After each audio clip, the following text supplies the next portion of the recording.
Bienvenue, si vous êtes ici, c'est que vous avez un projet d'investissement et que vous voulez apprendre à calculer votre endettement correctement. Donc dans cette vidéo, je vais vous montrer comment le calculer rapidement et facilement pour éviter toutes les mauvaises surprises et maximiser vos chances d'obtenir un crédit. Donc restez avec moi jusqu'à la fin où je vous montrerai directement un cas concret. Donc on est parti.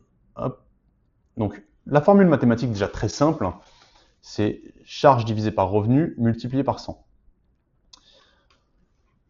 Ça, c'est très bien, c'est les bases, vous trouverez cette formule partout. Maintenant, la réalité, c'est quelles sont les charges et quels sont les revenus. Parce que tout n'est pas pris en compte. Alors déjà, il va falloir apprendre à compter les charges. Les charges, c'est quelque chose de très simple. Hop, on va dézoomer un petit peu. Quelque chose de très simple, c'est votre loyer. Donc quand je dis loyer, bien évidemment, ça peut être votre crédit immobilier de votre résidence principale. Ou tout simplement votre loyer. Tous vos crédits en cours. Donc là, quand je dis tous les crédits, c'est tous les crédits. Peu importe que vous ayez, que ce soit un crédit voiture, un crédit conso, peu importe. Les seules choses qui peuvent ne pas être retenues, c'est si elles se terminent dans moins d'un an. Toutes les banques ne prennent pas ça en compte, mais sachez-le que la majorité, on arrive à leur faire dire, bah voilà, il se termine dans moins d'un an, en moins de 12 mois, donc je ne l'ai pas pris en compte. J'ai financé plein de gens comme ça, sans aucun problème. Et évidemment, toutes les pensions. Alors, les pensions, pour ceux qui en ont pas, hein, c'est tout simplement quand vous devez verser à un enfant ou à un parent, hein, ce qui est possible aussi, à une pension tous les mois qui est fixée. Attention, même s'il n'y a rien de juridique, si sur vos relevés de compte, vous envoyez 500 € par mois, par exemple, à quelqu'un, depuis toujours, ou depuis 6 mois, ils vont prendre ça comme une charge. Il va falloir leur prouver que non, vous pouvez arrêter quand vous voulez, qu'il n'y a absolument rien, voire il va falloir arrêter, quitte à verser 3 mois d'un coup et attendre. Parce que j'en connais aussi qui ont fait des prêts par exemple à leurs parents et qui les remboursent tous les mois. Ok, quand vous voulez faire un crédit, arrêtez de les rembourser pendant 3 mois. Dites à vos parents, écoute, pendant le temps où j'ai effectué mes démarches de crédit, je ne rembourserai pas. À partir de ce moment-là, ce sera plus pris en compte. Donc vraiment quelque chose de très important, c'est de voir tout ça. Et qu'est-ce qui est pris en compte? Hormis ça, rien. Vos factures EDF, la nourriture, et tutti quanti, rien. Vraiment seulement ces éléments-là. Évidemment, tous les crédits immobiliers, hein, quand j'ai dit crédit. Hein. Et ensuite, comment compter les revenus? Alors là, compter les revenus, c'est beaucoup plus complexe. Je vais mettre des guillemets. Pourquoi? Parce que pour la majorité d'entre vous, vous avez du revenu, enfin des salaires, ce qu'on appelle les salaires, des traitements. Mais dans tous les cas, vous avez un revenu stable. Donc comment ça marche? Pour calculer ces revenus, si vous êtes salarié, bon, vous avez un salaire avec peut-être des variables. Alors là, c'est quelque chose à prendre en compte. Pourquoi? Parce que si votre variable, si vous êtes trop en dents de scie, vous avez des banques qui vont accepter, alors des interlocuteurs. Attention, à chaque fois que je dis le mot banque, c'est pas tout à fait vrai, hein, c'est vos interlocuteurs. Parce que dans une même banque, vous n'aurez pas forcément les mêmes conditions de crédit, et même les conditions de prise de revenus. Donc vous pouvez avoir, pour certains commerciaux par exemple, euh, des gros variables. Se dire, bah, il y a un mois j'ai été payé 2000, l'autre mois j'ai été payé 6000, et le mois d'après j'ai été payé 4000. Et là, la difficulté, c'est que si votre variable n'est pas là depuis très longtemps, c'est-à-dire depuis plusieurs années, comme un chef d'entreprise, s'il n'est pas là depuis 3 ans en montrant bon, que vous avez des revenus qui augmentent ou des revenus assez stables, au final sur l'année, ça peut être compliqué. Mais oui et non. Voilà. J'en connais quand même quelques-uns qui vous auraient juste calculé la meilleure moyenne et qui l'auraient pris en compte. Donc ça va vraiment être l'interlocuteur. Donc tout le monde ne calcule pas pareil. Ça, c'est quelque chose d'important. C'est ce que j'ai eu là récemment avec un client. C'est-à-dire qu'il déclare 70 000 € parce qu'il a eu une prime extraordinaire. Sur son avis d'imposition, il est marqué 70 000 €, mais évidemment sur son salaire là depuis août, si on prend la moyenne, il est à 4 800 € par mois, ce qui ne représente pas du tout 70 000 €. Donc c'est à moi de leur dire oui mais c'est normal, la prime se touche en fin d'année, etc. C'est à moi d'argumenter, d'expliquer. Et donc là on va venir tout simplement aux primes. Les primes, si elles sont récurrentes, si sur plusieurs années on voit qu'elles sont récurrentes, elles vont être prises en compte automatiquement. Si elles ne sont pas récurrentes, c'est plus compliqué. C'est pas impossible, c'est plus compliqué. Donc en réalité, il faut faire les deux. Dans votre cas, vous devez vous dire, ok, c'est une prime qu'on me verse comme ça, mais au final, je la touche pas tous les ans. Prenez sans votre prime, votre revenu annuel. Et prenez au meilleur. Moi, si je dois présenter mon dossier à une banque, je prends toujours au meilleur. Eux se chargeront de toute façon de rapporter du négatif dans mon dossier. J'ai pas besoin de le faire pour eux. Et je vais aller voir jusqu'à ce qu'un interlocuteur calcule comme moi. À partir de ce moment-là, ce sera bon. Ok, une autre chose qui est prise en compte pour les deux, on va parler des indépendants après, sont les loyers. Alors quand vous touchez des loyers, donc je ne parlerai pas de tous les types de salaires, qu'on soit bien clair. Là, on va se concentrer d'abord sur les loyers. Donc vous avez des revenus locatifs. Sachez que ces revenus locatifs vont être indexés. Ça veut dire qu'on va prendre que 60 à 70% de ces revenus. On ne prendra pas la totalité en compte. Il y a quelques exceptions. Mais c'est excessivement rare. On va prendre que 60 à 70% des revenus générés. Et ça, c'est en longue durée. En courte durée, si vous avez montré du résultat depuis plusieurs années, ils vont peut-être prendre en compte 60-70% de ces revenus. Dans la majorité des cas, ils vont s'indexer aux revenus longue durée. Ça aussi, c'est quelque chose à savoir. Si vous allez voir une banque, vous dites, bah oui, mais je fais 1200 euros par mois. Oui, mais si vous louez normalement, vous louez 600 si ça marche plus. Ils veulent pas prendre de risques. Évidemment, encore une fois, mettez toutes les chances de votre côté, mettez le vrai revenu, calculez votre endettement avec ça. Et indexez-le quand même. Dans tous les cas, indexez-le à au moins 30%. Ça, vous êtes tranquille. Ok? Donc, si vous avez un loyer à 1000 euros, bah, prenez 700. Qu'on soit bien clair, c'est pas parce que vous avez un crédit à 700 euros, un loyer à 700 euros, que vous avez 0% d'endettement. Non. 700 euros en plus dans les revenus, 700 euros en plus dans les crédits. Et on verra après le cas concret comment ça fonctionne. Pour les indépendants, un petit peu différent, même si vous versez des salaires, sachez que la norme, c'est d'attendre 3 ans. Il faut 3 ans de bilan pour concrètement dire voilà combien je touche, voilà combien j'ai augmenté en 3 ans, ça va continuer, etc. Et ils ne prendront pas forcément la moyenne de ces 3 ans, ils peuvent prendre juste la dernière année, mais il faut 3 ans de stabilité. Ça, c'est ce qu'on va vous dire dans la majorité des cas. Moi, j'ai été financé après 1 an. Donc, rien ne vous empêche d'être financé après 1 an avec un bon bilan et tout qui fonctionne bien. Tout peut être pris en compte. Sachez que au tout début, j'ai été financé en touchant Pôle emploi. Alors ça, faut pas le dire très fort parce que d'habitude, ils n'ont pas le droit de le prendre en compte.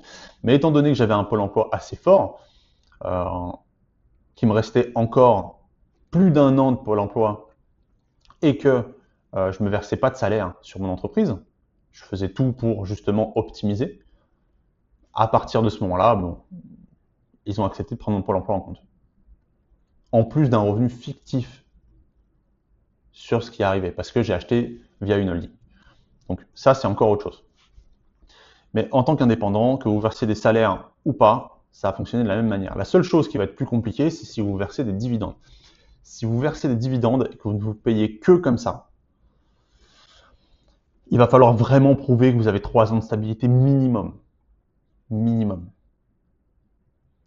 Et encore, c'est même pas sûr qu'ils prennent réellement ces dividendes en compte si vous n'avez aucune autre source de revenus. Le souci des dividendes, c'est ça. C'est que les banques ne veulent pas vous financer avec ça. Alors vraiment, ça fait très longtemps. Vous avez montré une grosse stabilité financière. Vous vous payez en salaire avant, mais vous avez décidé d'arrêter et de vous payer qu'en dividendes à l'année parce que vous avez les moyens de subvenir à vos besoins pendant l'année. Bon. Or, cas extrême, dans la majorité des cas, les dividendes vont être beaucoup plus compliqués. Ils peuvent être pris en compte en plus d'un revenu stable, mais si c'est la seule source de revenus, c'est plus difficile. Là, on a à peu près tout fait sur le calcul des revenus, mais concrètement, comment ça marche? Ok. Alors, on va prendre sur un exemple plus simple, parce que je ne vais pas aller dans toutes les spécificités. Hein. On va dire un couple. Un couple qui gagne, allez, pour l'un 2 000 euros, pour l'autre 3 900 euros par mois, pour un total de 5 900 euros. Okay, les deux salariés, pas salariés, peu importe, on va prendre en compte ces résultats-là. Pour les 3 900 euros, c'est un commercial, il a des revenus qui fluctuent, mais j'ai pris la moyenne de l'année dernière sur son avis d'imposition qui était de 3 900 euros, qui est un tout petit peu meilleur que les 3 derniers mois de salaire qu'il a eu. C'est pas grave, on va utiliser au maximum nos avantages. Pourquoi? Parce que on va dire que la meilleure période pour vendre, c'est octobre, novembre, décembre dans son domaine. Tout le monde le sait. La banque le sait. Tout le monde le sait. Vrai, pas vrai, peu importe, encore une fois, c'est un exemple. Donc 3 900 euros. 5 900 euros de revenus, il y a 700 euros de remboursement de loyer. Voilà, c'est un loyer, ça pourrait être un crédit, ce serait la même chose. Et 270 euros de crédit voiture. Lui n'en a pas besoin, elle a 270 euros de crédit voiture. 970 euros de charge. Là-dessus s'ajoute un héritage, ils ont reçu un héritage avec un appartement avec des revenus locatifs. J'ai rajouté des revenus locatifs exprès. Dans votre cas, ce sera peut-être beaucoup plus simple. 7 200 euros par an, il est loué à l'année, 600 euros par mois. Donc là-dessus, sur ces 7 200 euros par mois, donc moi je vais utiliser tout simplement une simple calculatrice. 7 200 euros par mois, je vais retirer 30%. On va même retirer dans l'optique, on va plutôt retirer même 40%. Ce qui fait 4 320 euros par an. 360 euros par mois. Ça, c'est le loyer qui va être retenu. Alors qu'à la base, c'est 600. Mais il n'y a pas de crédit. Donc on s'en fiche, c'est juste du bonus. Donc ces 360, on va les rajouter aux 5 900. Ce qui fait 6 660 euros. Donc ça, voilà, moi je le note sur mon cahier. Vous, normalement, ça va apparaître. Ça, ok, ce sont vos revenus. Maintenant, on va calculer les charges. Les charges, c'est 700 euros plus 270, c'est ce que je vous ai dit. Donc, ça fait 970 euros. Et à ça, on va diviser par 6260. Hop, par 6260. Et multiplier par 100, ce qui fait 15,5%. Ça, c'est votre taux d'endettement. Maintenant, rajoutons juste un petit truc. Imaginons, vous avez 600 euros donc de revenus locatifs et vous avez un crédit à 500 euros. Donc vous êtes normalement en positif. Ok? Si on rajoute un crédit à 500 euros dessus, on pourrait s'imaginer que c'est zéro. Alors déjà, vous avez vu qu'avec l'index, au final, on descend à 360 de revenus pris en compte. Et donc si on rajoute les 500 euros sur un crédit supplémentaire, donc là on va prendre 970 plus 500, donc 1470, divisé par 6260. Donc là, on est à 23,48%. 23,48%. Ok? Donc la marge qui vous reste, c'est grosso modo 12% d'endettement. Donc là, on pourrait se dire, ouais, mais comment je le calcule? Eh bien, c'est simple. Vous allez voir un appartement, vous allez vous dire, il faut que vous utilisez une application, peu importe, ou une calculatrice financière comme moi je peux le faire. Vous allez sur meilleurtaux.com ou autre, qui vont vous donner les taux de crédit. Vous avez un calcul, vous dites, ah ok, j'ai vu un appartement, il vaut 150 000 euros, tout frais inclus. J'ai calculé, je le fais sur 25 ans, parce que j'ai écouté les vidéos d'Adrien, et donc je le fais pas sur 20 ans. Je vais prendre un taux un peu supérieur à ce qui est, parce qu'on sait jamais, prendre un taux à 4%. Voilà, c'est à 790 euros que je vais rajouter, et je peux estimer 800 euros de loyer. Ok, faites ça, rajoutez-le.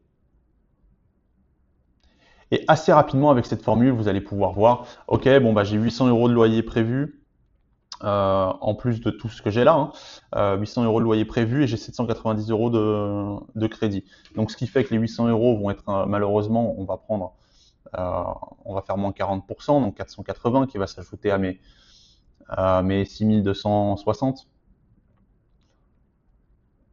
plus, on a dit, 480, voilà, 6740, plus, et les 790 € par contre de crédit vont s'ajouter tout simplement à mes crédits. Hop, donc plus 1470 divisé par 6740. Donc 2260 divisé par 6740. Donc là, je suis à 34 x 100. J'ai oublié le x 100 évidemment. 33,53 pardon. 33,53% d'endettement. C'est bon. Je suis finançable à coup sûr.